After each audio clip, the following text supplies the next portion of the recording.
થી વધુ ફોર્મમાંથી 52 જણને જ્યારે સિલેક્ટ કરવામાં આવ્યા છે, પરંતુ તમારા કરતા પણ વધુ યોગ્ય ક્યાંક ને ક્યાંક ઉમેદવાર હશે તો પણ તમને આજે સિલેક્ટ કરવામાં આવે છે. સારા ઉમેદવાર, સંગઠનના પદાધિકારી ક્યાંક ને ક્યાંક રહી ગયા છે.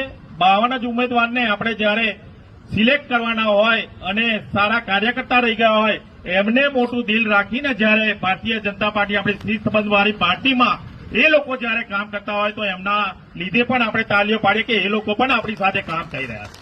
આ બહુ મોટી વાત છે કે જેમને પોતાનું દિલ આજે બધી રીતે છોડી અને આપણી સાથે એમને પણ ટિકિટ નથી મળી ત્યારે ભારતીય જનતા પાર્ટીના કાર્યકર્તા તરીકે છોડીને આપણી સાથે જોડાયા છે.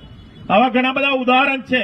ઘણા બધા ફોન આવતા હોય, પરંતુ એક લિમિટ આવતી હોય છે સંજયભાઈની અને આપણા અધ્યક્ષની પાર્લામેન્ટરીની કે 52 જ ઉમેદવારને આપણે ટિકિટ આપી શકીએ.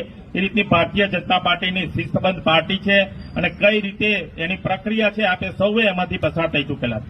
આદરણીય પ્રધાનમંત્રી નરેન્દ્રભાઈ મોદી સાહેબ, આપણા મુખ્યમંત્રી ભૂપેન્દ્રભાઈ પટેલ સાહેબ જે રીતે ગુજરાત રાજ્યમાં કામ કરી રહ્યા છે, હમણાં જ જોયું હશે કે ખડગેજીએ ગુજરાતીઓ વિશે જે સ્ટેટમેન્ટ આપ્યું અને ગુજરાતીઓ એને બતાવી દીધું અને એમને માફી પણ માંગવી પડી. એવું ગુજરાત રાજ્ય છે અને ભારતીય જનતા પાર્ટી 30 વર્ષથી જ્યારે ભારતીય જનતા પાર્ટીનું અહીંયા રાજમાં એમનું નેતૃત્વ હોય એ તમે પણ જાણી શકો છો કઈ રીતે 30 વર્ષ સુધી ભારતીય જનતા પાર્ટી કામ કરે છે. એમને